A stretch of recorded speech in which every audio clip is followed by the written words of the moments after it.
Good morning, option addicts. It's Tuesday, March 27th. Back in the saddle again. So as of right now, market's open. Dow's just a hair under a 70-point loss this morning. So it looks like the markets are starting downward. Got a few patterns on the list for this week, a few that are not. And I got 10 minutes here, so I'm going to see what I can get through. I'm going to start off with a small priced stock, ACTU. And what I'm going to do here is just draw a few trend lines and show you a symmetrical triangle that happens to be forming on a $5 stock. So that being the case, with this pattern being about $1, about $1.10 wide, that makes up about a 20% movement out of the stock if it does decide to move. If you look at this chart longer term, I think the movement is pretty feasible, seeing that in similar circumstances it's made these kind of moves. You know, for example, from here to here. Anyhow, so watching this one for a break either to the upside or the downside. So keep ACTU on your list. What about home builders? Has the bottom fallen out yet?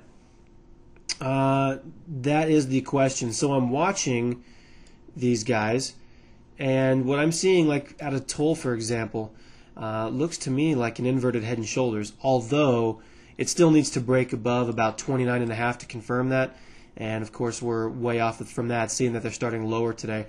However, if this last low that we're working on right now remains higher than the head here down at 27, I like the fact that I think these stocks can be a bullish player maybe a couple weeks out.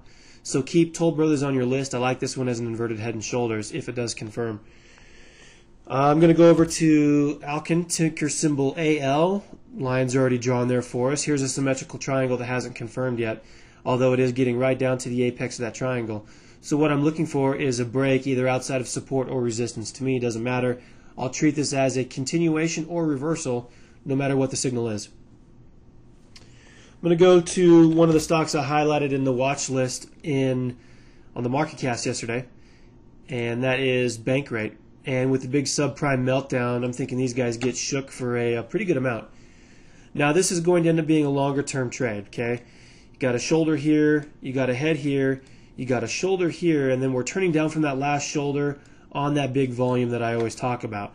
This is pretty good. We broke through that neckline, and we're still just a tad below 35, about $1.20 off of that. Now, this is going to end up being about a 10-point price target based on the distance between your head at 45 and your neckline at 35. However, this is going to be about 4 months until you see a piece of that pie. So for those of you intermediate-term traders who can throw some money at this for 4 months, hey, I think this ends up being a pretty good trade over the course of the next 4 months. Another symmetrical triangle from last week that didn't confirm was Bucyrus. And you might want to consider, since we didn't really get a big volume spike, maybe you move this last trend line here a little bit. And you're right at the apex of this triangle, still without any movement. So if I still don't get any volume, still don't get a real big blast outside of support or resistance, I'm just simply taking this one off the list. I suggest you do the same. I've also got CME, which somebody asked if it's forming a triangle. And could definitely be. I think it's a little bit early yet. Today it's starting to rocket higher.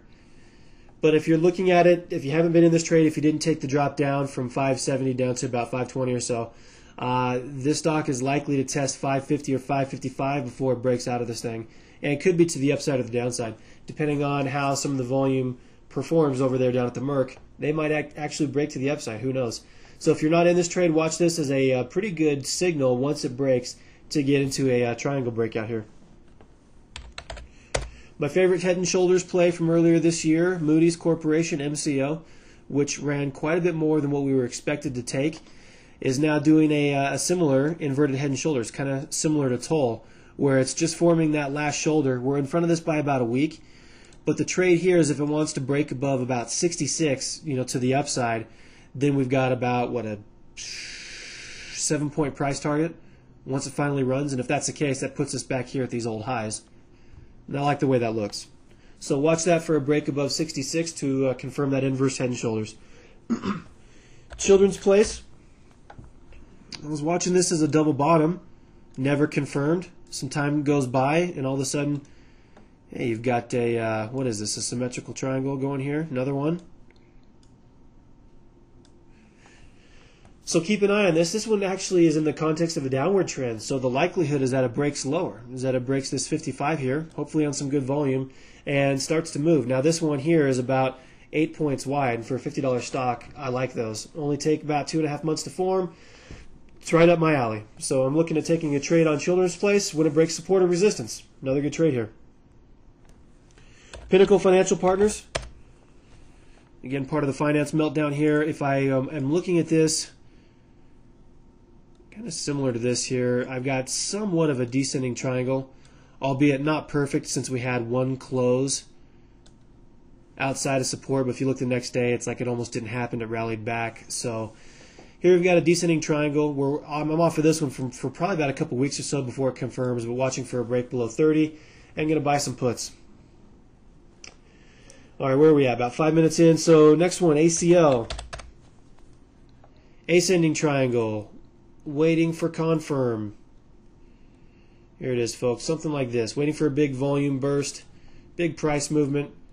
This one, based on its size here, probably about a 10-point movement or so to the upside. So we'll keep an eye on this guy. VIP. Great stock. If we zoom in, starting to flag a little bit. Too many lines going on here. Okay, here we go. So there it is. A little bit of a flag going on here with VIP. Yeah, some of you traders might start your flag pattern even back down here close to 84. And with the stock price up here sitting at about 96, 97, we're talking about a 13-point move once the stock breaks to the upside. Earnings right around the corner. This company's been explosive. I'm watching for a break above 97 or so. And with some volume there, I'm going to take a trade up until earnings and then see how I like it at that point. MLM, if you've missed all the tons of trades I've been talking about here, the symmetrical triangle breakout that it had, right now it's starting to flag a little bit, so this offers you another entry point if you do get a good signal. Jeez. There we go. Something like that. So start your flag at about 126. Top of it here at about 134.5. So you're talking about an 8 to 9 point movement when the stock breaks 134 or 135. GES. Another triangle going on here. If I draw some lines, it's got a little bit of an ascending tone to it. And the signal here would be establishing a new 52-week high, breaking above 42.5. Good volume. That means this stock's probably going to run about $5 or so. For $40 stock, I love that. Next, LCAV. Now this one has a little more of a bearish tone to it. Let's see here. It is symmetrical, but you can see it's still slightly downward. So I'm just kind of keeping an eye on this guy here. Maybe once it's pretty much filled this gap, but once it breaks below 40, maybe it starts to run lower. If it breaks above resistance, maybe it's poised to run higher. But I see kind of a triangle going here. Looks to me like an interesting pattern. Keep an eye on it. BEAV, for those of you that like flags, got another good flag pattern brewing here. From a low at about 29, spikes up to as high as about 33.5, and then starts to kind of roll sideways from there.